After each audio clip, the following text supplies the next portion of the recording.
Education Service interdicts him pending criminal investigations. We'll hear from the Deputy Education Minister, who is warning teachers to desist from using pupils for personal errands. The headmaster has been put on interdiction pending further disciplinary action. Director of Public Affairs at the West African Examinations Council, Agnes Tekujo, assures the council has put in place measures to check examination malpractices and the leakage of papers at various centers across the country. We have details as over 571,000 candidates sit for this year's exams. Well, with supervisors and vigilators, if whatever it is that they are doing is contrary to the rules, we'll take action there and then.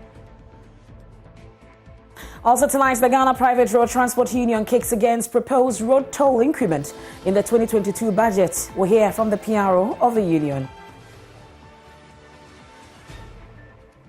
There's more coming up in the next 120 minutes here on the Joy News channel. I am Emefa Apao. And also coming up in business, the Ghana Union of Traders Association says prices of goods and services will increase by 25% should government go on in approving of the policy to scrape off the 25 and 30% benchmark values on some 32 items imported into the country. Overburdening them with another layer of cost, especially at this time, will be an indictment on the government.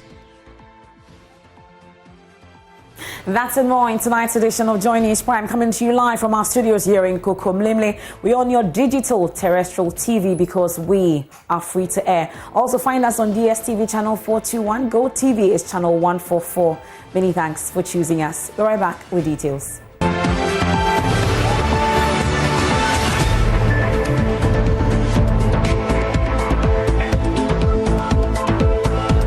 Let's settle for the details now. Many thanks once again for your company this evening. The Deputy Education Minister, Reverend Ntim Fordjour, says the teacher in the center of the drowning of 9 students at the St. Charles Luanga RC Junior High School at the Saboba district of the Northern Region has been interdicted.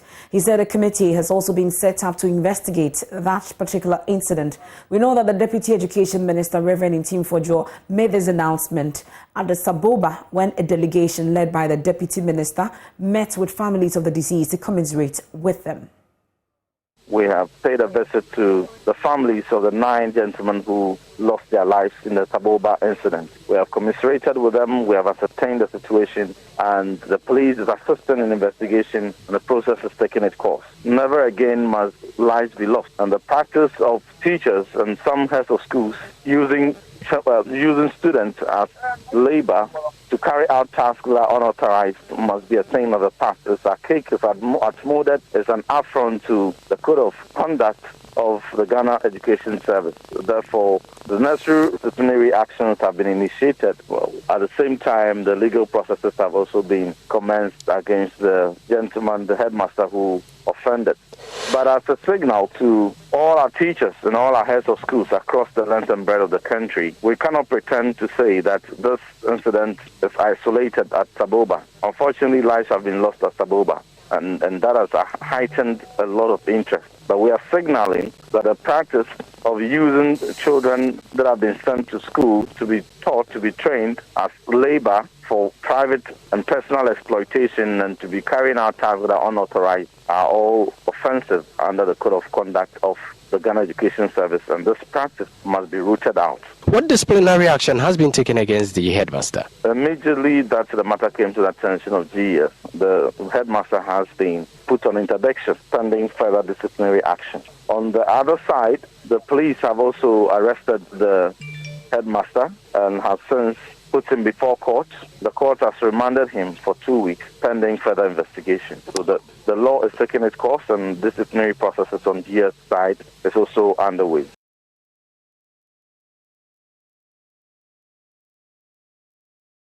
Well, the head teacher is already facing charges of manslaughter and has been interdicted or remanded for 2 weeks by the court, as we're hearing today. My colleague Martina Bugri, our correspondent Martina Bugri, was in court for us. She joins us with more via Zoom. Martina, so run us through how exactly prosecutions went today and what the prosecutors put before the court in terms of the facts. The prosecutor stated that he had selected children on the 11th and on 12th of November had sent them to his farm across the River Uti. He said that after the children, they finished what they were doing, the children were returning. The teacher had gone to say thank you to the chief who had given him the land. And so got to the river bank at which time the disaster had happened. So the teacher called the assemblyman for the area to inform him of the incident. And then the assemblyman then informed the folks of the town of what had happened. But by the time they got to the river bank, it was too late. 9 of the children had drowned. So these were the facts that the prosecutor put before the court. And so in responding, the lawyer for the accused said he didn't agree with the suggestion that it was manslaughter. And he had also pleaded that he be granted bail pending investigations, considering that he had presented himself to the police by himself. The prosecutors also said that they needed time to investigate. It was fair to him put in custody so that the prosecution, they can have time to do the investigation. The magistrate agreed with them, and then he remanded him into prison custody to reappear on the 29th of November. The concern for many of us is that, thankfully, at least some of the students survived. I'll talk about the demeanor of the headmaster whilst in court, but let me find out from you how these survivors are doing. How are they faring exactly? The students were given pep talk, and we are told that 4 counselors are currently in Saboba, and they'll be meeting with the various groups like the students, the teachers, and families to counsel them through what had happened. And so I must say that from what is going on, the children are being taken care of, and they believe that they will be able to go through this trauma that they are facing. But in court today, the head teacher came in very quietly. He stood on the dock. He watched proceedings go on. Once in a while, he put his head down, raised up, just wandering in the court with the eyes. He watched into the space, and very calm in nature. He looked very confused from the eyes as well. And those were basically some of the things that we spotted whilst he was in the dock. But he hasn't said anything about the incident, has he? No, he hasn't said anything about the incident. When the proceedings ended, he was whisked into the police vehicle, and then they sent him off. But is that really the norm in schools around that area, for instance, that the headmaster or the teachers will take these children to their farms or wherever for them to undertake such chores?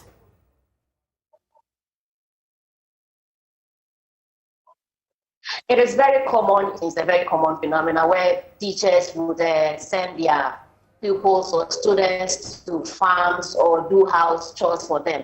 And normally the kids themselves are very excited, especially when it has to do with days they do not like some particular subjects. And so it's not something new or just peculiar to Saboba. It is a widespread issue in the northern region.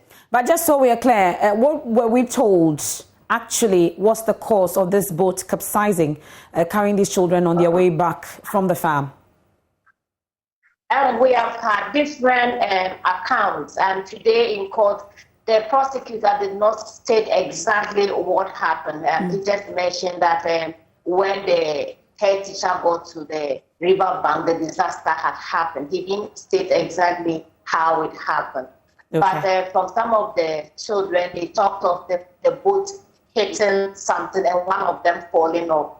And then the rest tried to rescue the person, and then they got some of them drowned. Okay, that's Martina Bugri, is our Northern Regional correspondent there, bringing us up to speed on court proceedings today. And the headmaster has been remanded for 2 weeks into prison custody. And that's not all. He's also been interdicted by the Ghana Education Service pending the outcome of the trial that's currently underway. But let's have a broader conversation on this. You've heard Martina mention that this is actually not out of the ordinary. It's the norm. You find that these students are taking on to various farms and to undertaking other chores amongst others. The Chief Executive of Child Rights International, Bright Appiah, joins me on the line. We're grateful also via Zoom. Yeah, thankfully. Mr. Bright Appiah, we're grateful for your time here on the Joy News Prime. I'm sure that listening to everything that has happened, it appeared that this particular head teacher was not lucky. But really, from your study and your learning, what exactly is the situation with this when we have students going to school instead of concentrating on education activities? They are rather asked to engage in these other side affairs. Yes, just as your reporter mentioned, this is not abnormal behavior. It is a normal thing that they do, and engaging children in farms and all that. Trying to also, I don't know what informs some of these activities, but what I can also say is that there are certain communities that even the community itself agree that children would provide some services for the teachers, especially in rural communities where teachers don't want to accept posting. So you see the whole community agreeing that their children will fetch water for the teacher, they will wash their clothes, they will cook for them, they will bring food for them and all that. So that has also led into all kinds of things. So I strongly believe that it is as a result of these common practices that is giving the teachers that kind of space to think that children can do anything for them at all. And whenever that is raised, there's no question about it in respect from the parent of the children in the community, so they see it as normal. Which for me, it doesn't sit well in terms of how we'd want to engage our children. And whatever community does to support such people should not take away the fact that there are rules and regulations that govern the school environment. And one of the things that we should also be, we have to take seriously is the fact that the only institution mandated by law, which is legally sanctioned to train our children, is the school. Therefore, we cannot just take the school environment for granted, whether teachers send children to the farm or not. Teachers operate in that environment because somebody has given them employment to work in that environment.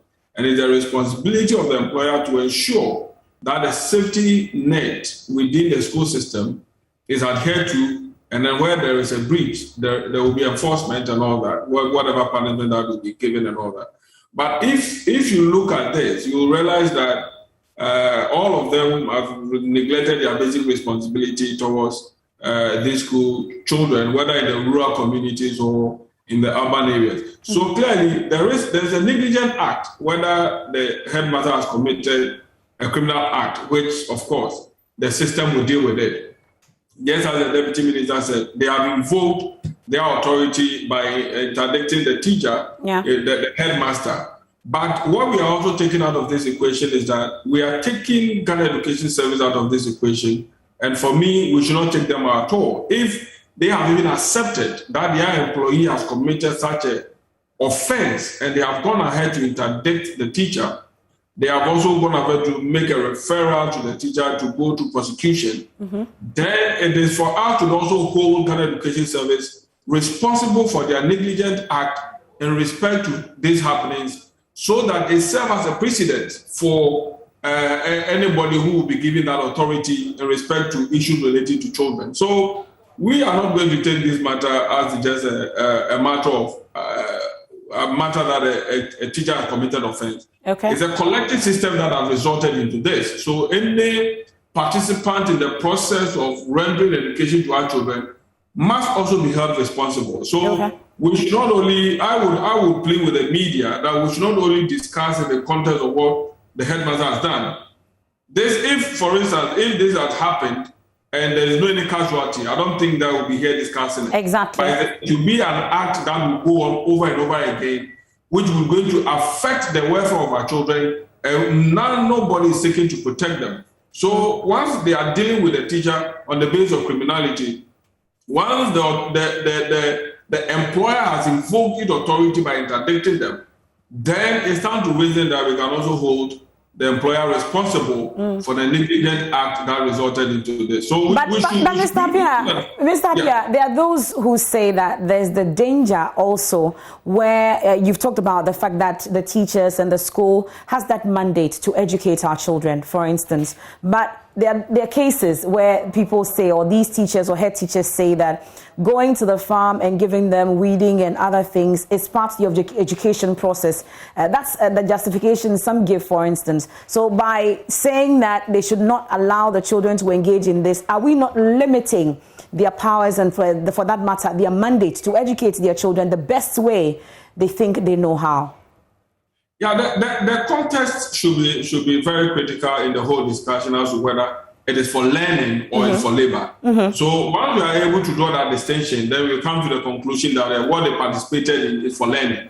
And even within the rules and regulations of Ghana Education Service, if you want children to learn agriculture in a way that provides them learning, then the school must have a farm where they will go there purposely for learning. Okay. It's not for children to travel a certain distance, to go and learn and all that. But if you look at this context, it's for labor. The point has been made to a large extent. So drawing the line with the clear distinction between labor and for learning purposes, under which the circumstances where we get teachers or head teachers allowing our children to partake or participate in some of these affairs, for instance. But moving on, Director of Public Affairs at the West Africa Examinations Council, we're still staying on matters of education. Agnes Tekujo says the council has put in place measures to check examination malpractice and the leakage of papers at various centers across the country. Her assurance comes as over 571,000 candidates who registered for the basic education certificate examinations wrote their first paper today. We'll hear from her shortly, but first let's touch base with correspondents who monitored some centers. We start here in the capital, and my colleague Papa Ni Ashale has been interacting with some candidates. Over 571,000 students are sitting for the 2021 Basic Education Certificate Examination, BECE.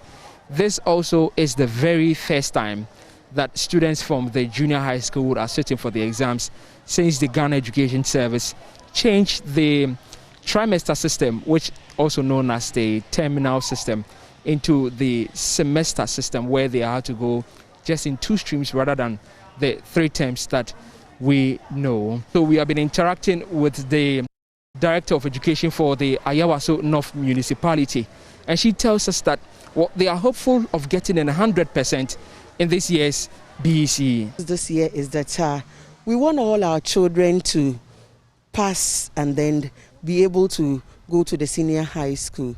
Last year we had some few challenges with the Ghanaian language, so prior to the examination we engaged our teachers, motivated them, and then asked them, the language teachers, we took them through some orientations and some seminars and training to help them to deliver as expected, and we are hoping that they will do well, especially with the public schools.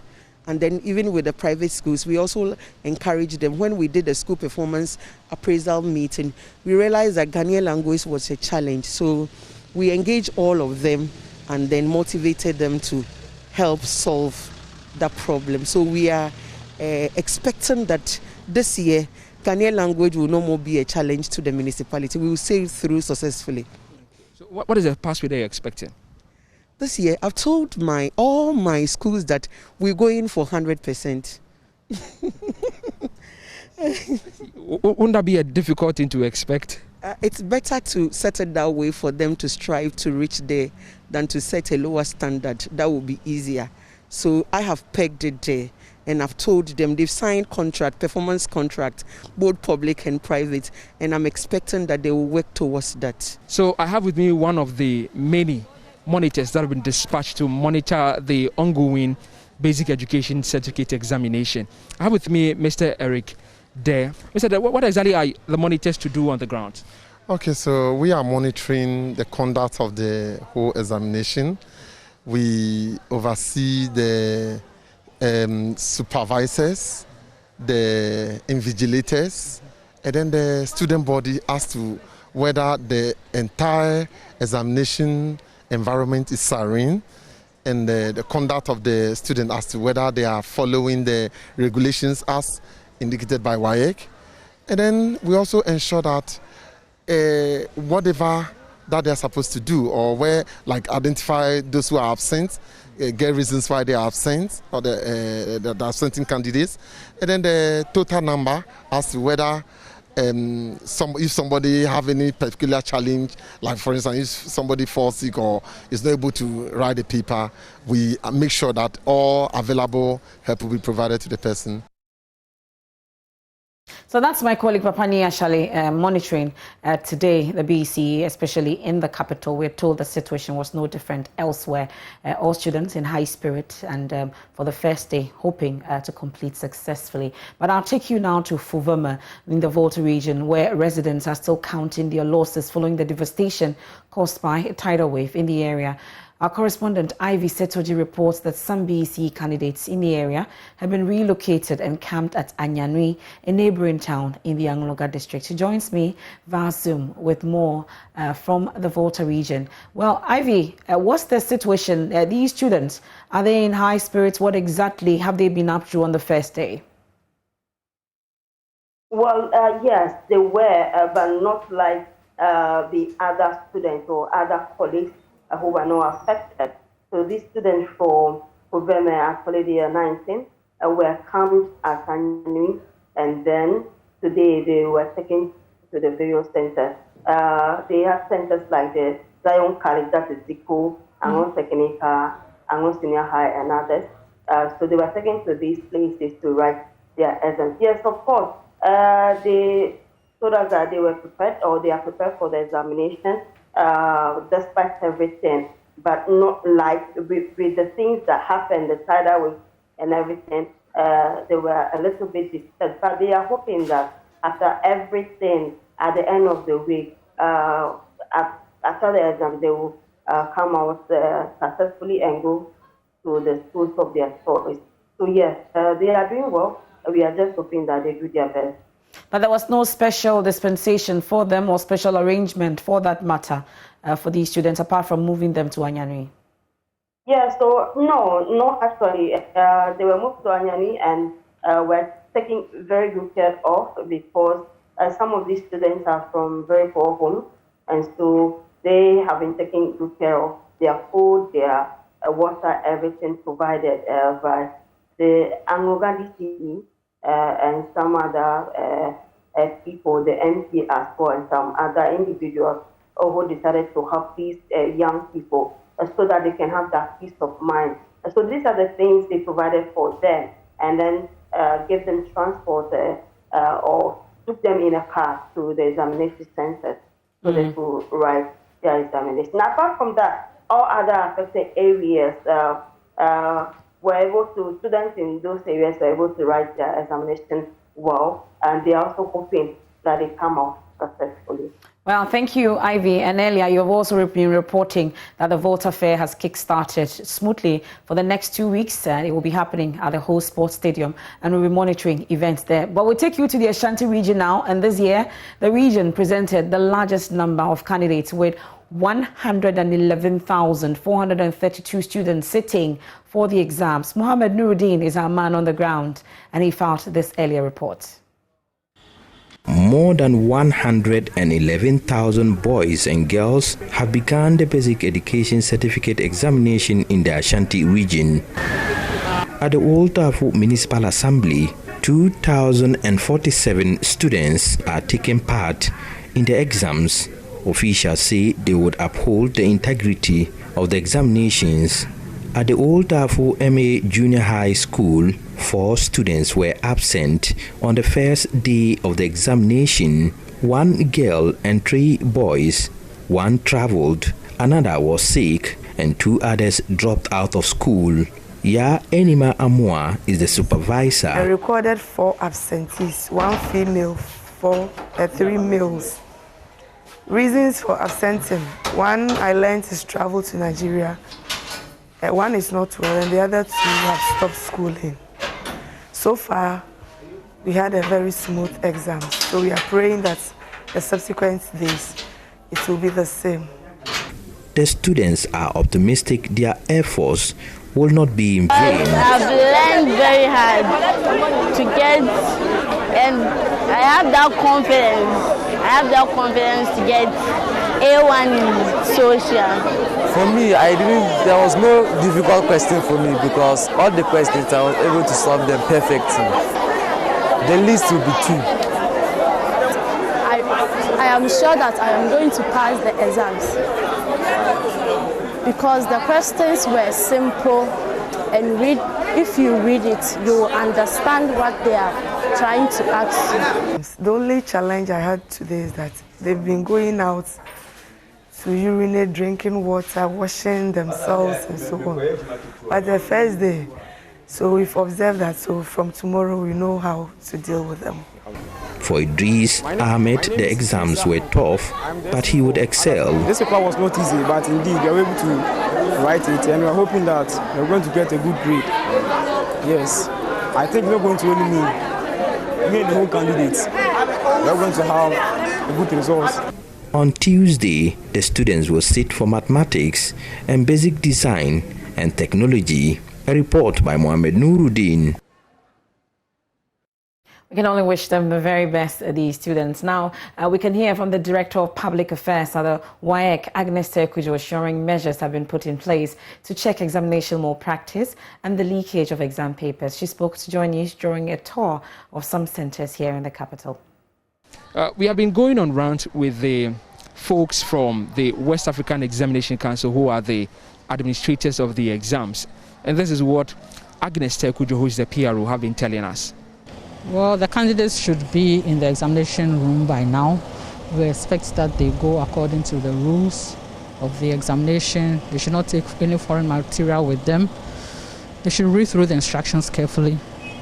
They shouldn't seek assistance from anybody, either from their friends, or even if somebody passes a paper with notes or answers on it, they should go ahead and do independent work. They should not take mobile phones to the examination hall, because when you are caught with a mobile phone, your entire results will be cancelled. So we wish all candidates success, and we ask all supervisors and vigilators to be vigilant and to ensure that the right thing is done at the centres. This time, would you punish or sack vigilators or students who are found wanting in this exam? Well, with supervisors and vigilators, if whatever it is that they are doing is contrary to the rules, we'll take action there and then. But with the candidates, when you go to an examination center and the candidate is doing the wrong thing, you just file your report. It goes through the process before action is taken. So we do not sack candidates from the hall immediately. We just write a report, give the candidate the opportunity also to write his or her report about what has happened. Supervisors and vigilators also do their parts. So we do all that. We bring the reports to the office. It goes through the various committees, and then the approval is given to us at the final awards and examiners appointments committee for the BEC before action is taken. That is why you see that it is when we are releasing results that we announce candidates whose results are being cancelled for either engaging in various malpractices. But the much touted technology and serialization of exam papers and other, is it going to happen this year? It's work in progress. Away from education there, and that's on the BEC. We'll take a quick break here on the Joy News Prime. When we return, ahead of the budget presentation, the Ghana Private Road Transport Union are kicking against proposed road toll increment when that budget is presented. We'll get to hear from the PR of the union. Please stay with us. We're right back. And it's time for business. I'm Charles Aite. The Ghana Union of Traders Association, GUTA, has predicted a 25% increase in the price of general goods and services should there be any attempt by government to review or reverse the 50 and 30% benchmark values on some 32 selected items. Now, the items include vehicles and building materials, and this follows concerns that the GRA was going to enforce an outright reversal of this policy. Speaking at a press conference, President of GUTA, Dr. Joseph Obeng, warns that any attempt to introduce the policy in the 2022 budget will disrupt Ghana's distribution sector. The community do not accept and will not accept this directive and therefore ask members of the trading community to ignore this statement of GRA outright. So we will appeal to the government to, as a matter of urgency, call for the immediate withdrawal of the statement issued by GRA on the review of the 50% and 30% reduction of the benchmark value policy, and not even consider bringing it into the forthcoming budget statement.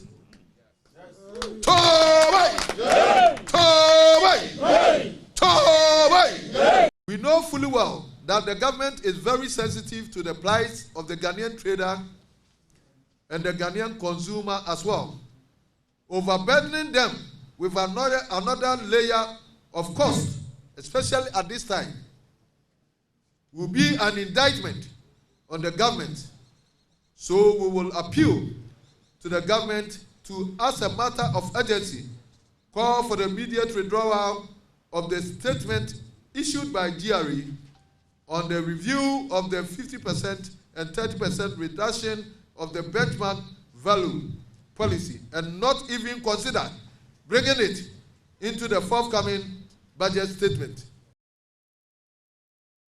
And we'll stay a little longer on this matter because the Food and Beverage Association is also warning of some disruption in the value chain of beverage products ahead of the Christmas season. Should the benchmark policy be reversed in the budget? Samuel Agre is Executive Secretary of the Food and Beverage Association. Affect manufacturing in any way.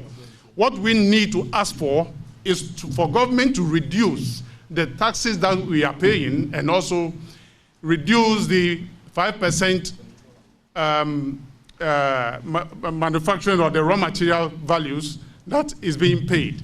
With this, we know that manufacturing will then be at the optimal maximum of production, and therefore, the manufacturing produce will also be cheaper for the ordinary consumer to patronize. We in the trading business are saying that 0.5 as it was introduced helped a lot. Inadvertently, as time goes on, we have seen the rise of the cedi going up. We have seen other taxes introduced that has affected the cost of produce over time. Now, when we go ahead and introduce this 5%, what it means is that you and I cannot afford the ordinary things that we are buying today. We are asking government to open the door for further interrogation or further discussion so that we can achieve or arrive at a possible way of doing our businesses. We delve into agri issues because the Minister of Food and Agriculture, Dr. Owusu Afriel-Akoto, has reiterated that Ghana is a food-secure country. According to him, statistics gathered by the ministry shows that there is enough food in the system despite the drought experienced last year. Dr. Akoto emphasized that the situation would have been worse but for the Planting for Food and Jobs initiative. He was speaking at the inauguration of the new board for the irrigation company of the Upper Region. It's very heartwarming to see that in spite of what the naysayers were saying a few months ago, including the former president, that there's going to be famine. In fact, we are on the cusp of a major boom in food production, to the extent that if you monitor the tamale market, for instance, grain market, prices are tumbling, and we are at the beginning of the harvest. The harvest will be at its peak and completed by the end of December. And like all the seasons as we go and come, we expect that it's going to be a very good harvest. The new element of neighboring countries coming to buy from us is good for the farmers because the farmers are assured of a market for their produce at very remunerative prices. The statistics that we compile in this ministry do not support that. I mean, the size of Kenkey that you're talking about, we've had this our 5th year of Planting for Food and Jobs. Nobody complained about the reducing size of Kenkey until this year. Why? Because there was a drought last year in the southern part of this country, a very heavy drought both in the major and minor season in the forest and the southern part. People forget these things very easily, and that affected supplies. And had it not been the very good harvest that we had in the north, the situation would have been far, far worse. So this year, fortunately, apart from the 1 month delay in the major season rains in the south, the rains have been excellent. And if you want to self-updated on more business news, please log on to myjoyonline.com to get yourself updated. That's how we end the bulletin. Coming up next is sports. Do stay with us. Thanks for joining me for sport. I am Hans Mensah, and Ghana's Hazakas ladies have reached the final of the Maiden CAF Women's Champions League after a 2-1 win over Moroccan side ASFA on Monday afternoon. Doris Bodua opened the scoring for the Ghanaians before Najat Badri grabbed the equalizer. Evelyn Bedu scored the crucial second for Yusuf Basigi's team. Hazakas ladies are undefeated in the competition after wins against Malabo Kings FC and AS Monday and a draw against Wadi Degla. The Ghanaian champions will meet either Malabo Kings FC or South Africa's Mamelodi Sundowns in the grand finale. The South African Football Association will lodge a formal protest with World Football Governing Body FIFA over the performance of the referee in their decisive World Cup qualifying defeat to Ghana on November 14. Needing a draw to reach the third and final round of the African qualifying, South Africa lost 1-0 after Ghana converted a controversial penalty. Here is Tebogo Mondlane, who is the SAFA Chief Executive Officer. I think from our heart is to say the match officials have decided the game, which is not what is supposed to happen. So we as the association, we have decided that we will be writing to both CAF and FIFA first to investigate how the game was handled, and secondly to also challenge some of these decisions. So we have agreed that as we did last night, we have already registered with the match commissioner that we will be writing a formal complaint. Today we are traveling, of course.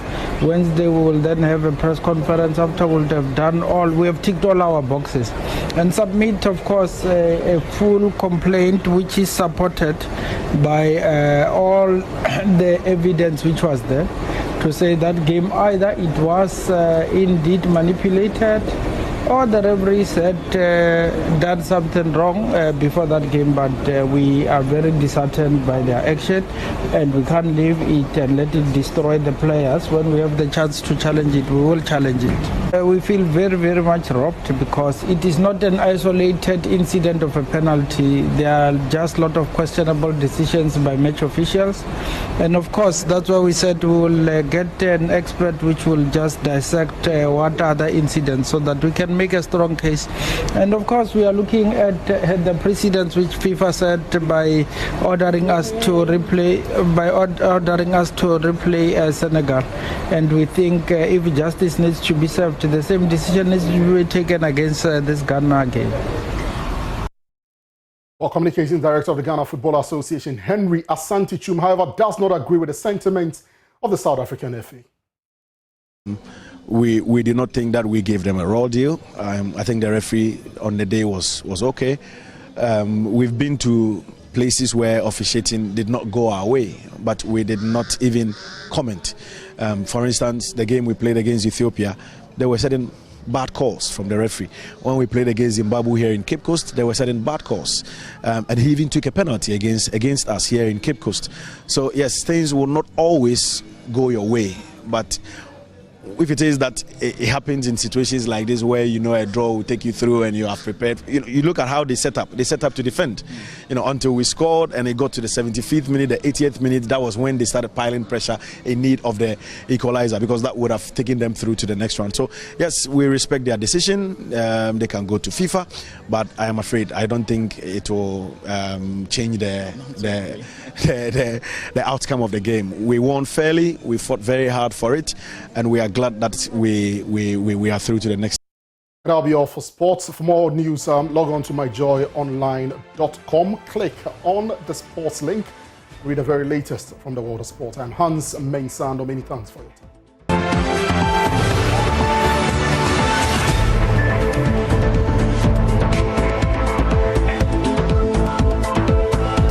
Welcome back and thanks for staying with us. And tonight, Speaker of Parliament Alban Sumana Kingsford Bagbing says Ghana's parliament remains the weakest link in the governance structure of the country 28 years after the adoption of constitutional rule, he says. Now, according to him, parliament has only existed to strengthen the executive arm of government to the detriment of the legislature. He reviewed these while addressing a speaker's breakfast meeting at the Ashanti Regional Capital, Kumasi. The Speaker's Breakfast Forum targeted representatives of state institutions and the general public in the Ashanti region. The forum is to deepen parliamentary democracy by opening up the legislative house to the citizenry. Main Speaker Alban Bagbing revealed, for instance, he inherited no staff and handed over notes when he assumed office in January this year as the elected Speaker. He described the situation as unacceptable, warning it could undermine the independence of the legislature. In fact, when I took over as a Speaker, in spite of my 20 years in the leadership of Parliament, I did not get the real picture of the weakness of our Parliament until I became Speaker. There's so much void that for all these 28 years, the focus of Parliament itself was always working to strengthen the executive arm and not Parliament itself. And we passed so many laws that we even forgot to include Parliament in those laws, including the Public Procurement Act. Go and look at the terms, the offices that are used in that act, whether Parliament is factored into it. And whilst we're even talking about Presidential Transition Act, we didn't talk about Parliamentary Transition Act. So they elect you as a Speaker and you enter into an open, empty office. No handing over notes, no staff. And that is how you start. And so as you work along, then I realized that the technical components of an institution are completely absent in the Parliament of Ghana. The Speaker noted there are plans to legislate on the nature, scope and sanctions of the subject of contempt of Parliament. It comes in the wake of an impasse of the police attempt to arrest the Member of Parliament for Medina, Francis Susu. You are all aware a number of MPs are before courts being prosecuted. And so there is nobody saying that the Member of Parliament is above the law. But in this particular instance of the Member of Parliament for Medina, I can put my neck for it. That you have no such power. After he's gone through all the processes with you, and you gave the date, and you send your men to go around with them in the procession, then he's addressing them at the end of the day. Then you send a different contingent to go to arrest him whilst he's talking to his constituents. That is obstruction. And Article 122 is very clear on that it constitutes contempt. How can that be said to be a Speaker preventing a Member of Parliament from being arrested? We cannot tolerate that. But to reduce the tension and to let us continue to work together in consultation with leadership, we'll be having a meeting with the other stakeholders to discuss this matter.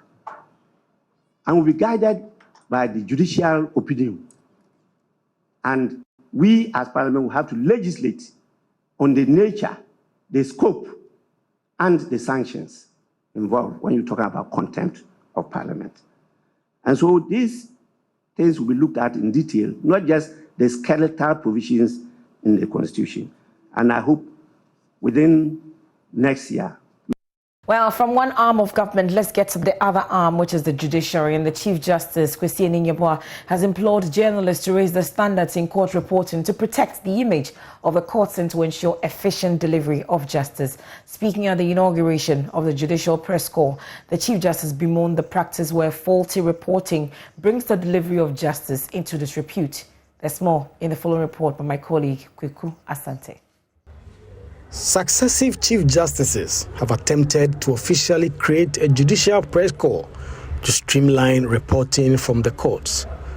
Unlike the executive and parliamentary arms of government, the judiciary had been without an official press corps, raising concerns about standards and professionalism. Speaking at the inauguration of an official press corps of the judiciary, President of the Ghana Journalists Association, Roland Afil-Moni, applauded the judiciary for rolling out free training to journalists to shape their work. Inauguration of the Judicial Service Press Corps and the launch of the Handbook for Journalists. Let me, without hesitation, sprinkle the stardust of commendation on the judicial service for this initiative of inestimable value. It bears emphasizing that standards are not the product of happenstance, but the fruit of quality training. According to Chairman of the National Media Commission, Yabwedu Ayeboafo, the media must remember their responsibility to the nation. There are many times that we have been embarrassed because we had not educated ourselves sufficiently in the rudiments on the beats that we are covering. So that, for instance, when there is an interlocutory judgment, some of us present it as a final judgment, and sometimes we mislead the public into certain actions that are unwarranted and unnecessary. Chief Justice Kwesi Enini-Yeboah said he hoped this new development will create a congenial relationship between the judiciary and the media. The work of the judiciary and the position it occupies within our democratic dispensation requires that information about the judiciary must be accurate and handled with the utmost care not to deceive the public. When information which is not true about pending cases is spread about the judiciary, it undermines trust in our work and eats away at the very foundation of our democracy. We do not have nor have any power or option of interfering with media freedoms. Ghana must and will remain a bastion of freedom of speech. However, we must urgently address the issues of standards and propriety in relation to court reporting. At the event, Justice Dennis Ejay, a Court of Appeal judge and acting director of the Judicial Training Institute, asked reporters to familiarize themselves with court terminologies and other rudiments of the judiciary. Every profession has its language, and the journalists who communicate with the populace about the events from the courts must be abreast of the language of the courts and communicate in a language which is understood by the listeners without adulterating the meaning. The handbook is a 4-chapter booklet made to build the capacity of journalists who were trained by the Judicial Training Institute to understand the court structure in Ghana, the language of the courts, expectations of the journalists who report from the courts, and the various acts which amount to contempt in order that they may not fall foul of it, as previously happened to some journalists. My colleague Kwekwa Stanton's report there. Now, we focused on other issues tonight, and we're expecting the Finance Minister, Ken Ofori-Atta, to this week present the 2022 budget statement to Parliament. But ahead of that, the Ghana Private Road Transport Union says it will be unfortunate for government to go ahead and increase road tolls in that budget. Joint news sources have indicated that road tolls will be significantly increased by around 120%, with government also likely to increase some levies on petroleum products. But GPRTU, who've already called for a removal of some of these taxes on petroleum products, are kicking against this plan. We'll speak shortly with the GPRTU, but first, listen to a Joy Business report on the planned increment. Joy Business understands that the road tolls could go up by more than 100% over the current rate. Sources say this is to help with the current bad road infrastructure in the country. Again, government is looking at the option of increasing some taxes on petroleum products. This is to deal with the huge budget deficit that has come about as a result of low revenue mobilized, rising government expenditure due to the continuous payment made to the independent power producers under the take-or-pay program. Therefore, sources say government sees this approach as one of the surest ways to deal with this challenge. The development could mean that prices of petroleum products will be going up in the coming weeks, We also understand that some of these levies would not be removed as expected as government looks at raising more revenue. This is what Joy Business has picked up as at now. But with a day to the presentation, that is this Wednesday, anything can happen. This is because the Finance Minister, Ken Ofori-Atta, may indeed go ahead and announce these tax reviews in the budget, or things might change with a day to the presentation, or even the last minute before he comes before Parliament to lay the budget statement for consideration. And 2 Chinese nationals and 2 Ghanaians have been convicted for dealing in illegal trade of gold. And we're moving on to that. And my colleague Kweku Asante is joining us via Zoom. He has details of that. And these they've been convicted for dealing in unlawfully in gold and money laundering. They are Chen Huan, Chen Zili, Stephen Arthur, and Prince Dennis Edu. Aside from Prince Dennis Edu, they were charged with 8 counts of offences, including money laundering. And like I said, Kweku Asante has been monitoring events for us. He joins us via Zoom with all the details. Kweku, what are the details that I imagine from this latest incident? All right, so according to the Attorney General, the state mounted quite a spirited defense of its territorial integrity as well as its laws. And these persons that you just mentioned have been sentenced by a court of competent jurisdiction to pay some fines ranging from in some instances, hundreds of thousands of cedis to, in some instances, 1 million Ghana cedi, or in default, serve some prison sentences. This was mainly regarding the Chinese nationals who were involved in this. Indeed, one particular person of these Chinese nationals have been asked to regularize his stay in the country or risk the possible sanction of being deported. And if you permit me to quote part of this Attorney General statement, it says that the court on 5th November convicted and found 2 Chinese nationals liable to pay a fine of 220,000 penalty units. That is 1.44 million Ghana cedis each, or in default, serve 15 years in prison. Additionally, 11 kilograms of gold, which were seized from them, have been confiscated by the state, as well as some laptops and other rifles and other ammunitions. The Ghanaian counterparts have also been sentenced. And according to the Attorney General, they are very much committed to ensuring that all such activities in the countries is completely stopped, and they are not going to let any guards down in ensuring that these laws are respected. MFR. Okay, that's my colleague Kweku Asante with details of that latest development. 2 nationals have been convicted for dealing illegally in gold, amongst others, and he's been bringing us details on that. Let's take a quick break. Be right back. Many thanks for your company tonight. And it was a tense atmosphere when Chemu SHS pushed the second contest in the 1/8 stage of the National Science and Maths Quiz to a tiebreaker with the Kumasi Secondary Technical School. But a correct answer on the second clue by the Tema-based school will silence a vociferous crowd with Patasi in Kumasi. So the 2 were too strong for the seminarians from St. James in the Bono region. Here are contestants for Chemu SHS. Very, very happy. Even though we were nervous at some point, we're okay now because of the results. Did you at a point think that you were out of the races? Not at all. We knew that we had God on our side, and so we'll definitely be victorious at the end. How was the feeling like sitting in that seat? I was like a bit nervous, but after the first round, I was okay. But second round put some stress on me, but I was okay after the final result.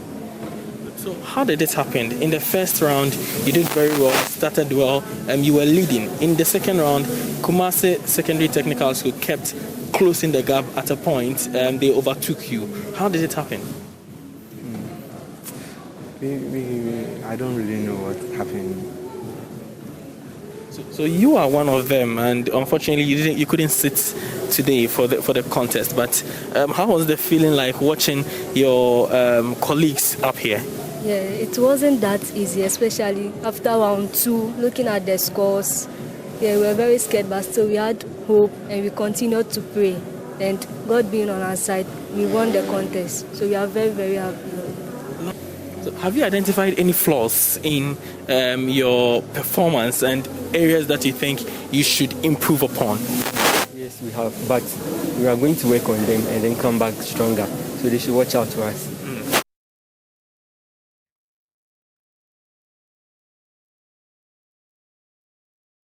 Well, students of KSTS who had come to support their team were unsatisfied with the outcome. They blamed their defeat on the deployment of the speedways question as tiebreaker.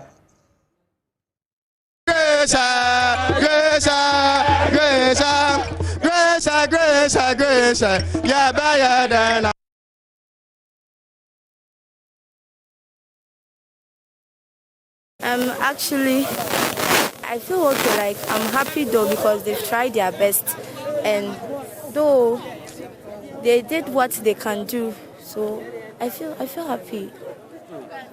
Are you in any way disappointed about the performance of your team? Oh, nah, but like I'm disappointed in the quiz master. Yeah. What do you think about your team's performance? Oh, they did extremely well, but it was the quiz master. Ring the bell to answer. It was a speed test, yeah. But it was supposed to be something for the two schools, so it should have been a working something like mathematics, solving a question, so that the one who will get the most points will be declared the winner. But she gave the option to only one school, which is. So are you saying that the question being? Well, so that's for Chimu. We're still talking about the 1-8 stage, and it was an interesting, contest also between St. Augustine's College, St. Thomas Aquinas, and of course, St. Thomas Aquinas. The loudmouths were cut to size today by St. Augustine's College, and of course, Manuel Cranting has more on that.